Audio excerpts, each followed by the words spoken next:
అందరికీ నమస్తే. Welcome back to wisdom share 1969 cooking videos.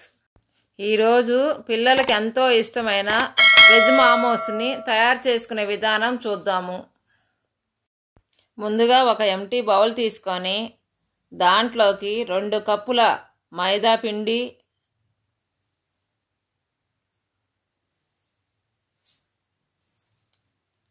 1 అర స్పూన్ సాల్టు, 2 స్పూన్లు ఆయిల్ వేసి మొత్తం పిండికి పట్టేటట్టుగా కలుపుకొని కొంచెం కొంచెం వాటర్ వేసి మెత్తగా కలుపుకోవాలి.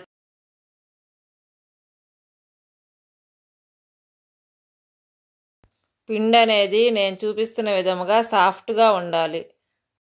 ఇప్పుడు దీని మీద ఒక వెట్ క్లాత్ని కప్పుకొని ఒక 15 నిమిషాల సేపు పక్కన పెట్టుకోవాలి. ఈలోపు మనము స్టవ్ మీద ఒక ప్యాన్ పెట్టుకొని మంటని లో ఫ్లేమ్లో ఉంచి 2 స్పూన్ల ఆయిల్ వేసి దాంట్లో 1 కప్పు క్యాబేజీ తురుము, 1 కప్పు క్యారెట్ తురుము, 1 కప్పు ఆనియన్ ముక్కలు, 5-6 పచ్చిమిర్చి ముక్కలు వేసి ఒక 2 నిమిషాల పాటు కలదిప్పుకుంటూ వేయించుకోవాలి.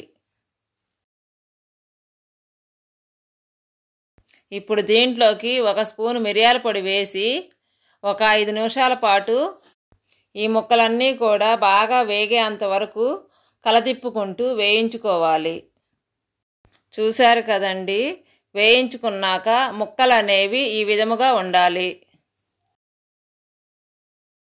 15 నిమిషాల తర్వాత మనం పక్కన పెట్టుకున్న పిండిని తీసుకొని దాని మీద కప్పిన వెట్ క్లాత్ని తీసి మరలా పిండిని 2-3 నిమిషాల పాటు బాగా కలుపుకోవాలి.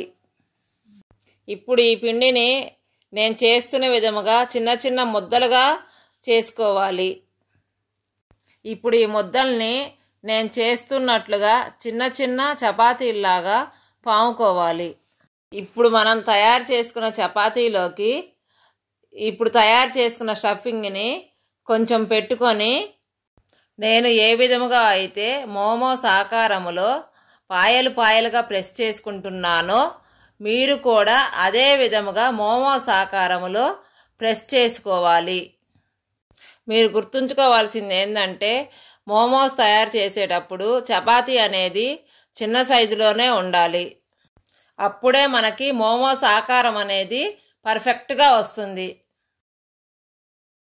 ఇప్పుడు ఒక ఇడ్లీ ప్లేట్ తీసుకొని దాంట్లో మనం తయారు చేసిన మోమోస్ అన్నింటినీ పెట్టుకొని ఒక ప్యాన్ తీసుకొని దాంట్లో 1 గ్లాస్ వాటర్ పోసి ఈ ఇడ్లీ ప్లేటుని పెట్టుకోవాలి. ఇప్పుడు ఈ మోమోస్ అన్నింటి మీద 2 స్పూన్ల ఆయిల్ వేసి మూత పెట్టుకొని 15 నిమిషాల పాటు ఉడికించుకోవాలి. మనము మామోస్ మీద నూనె వేయటం వలన మామోస్ అనేవి ఇడ్లీ ప్లేట్కి కరుసుకోకుండా ఊడి వస్తాయి. ఇప్పుడు మామోస్ని ఉడికించుకోబట్టి 15 నిమిషాలు అయింది కాబట్టి ఒకసారి మూత తీసి ఉడికినయో లేదో చూసుకుందాము. చూశారు కదండి, మామోస్ అన్నీ చాలా బాగా ఉడికిపోయాయి. ఇప్పుడు ఈ మామోస్ అన్నింటినీ ఒక ప్లేట్లోకి తీసుకొని టమాటా సాస్తో నంచుకొని తింటే చాలా బాగుంటాయి. అంతేనండి, వెజ్ మామోస్ తయారైపోయింది. Thank you for watching. మీకు మా వీడియో నచ్చినట్టయితే please like, share, subscribe and click the bell icon.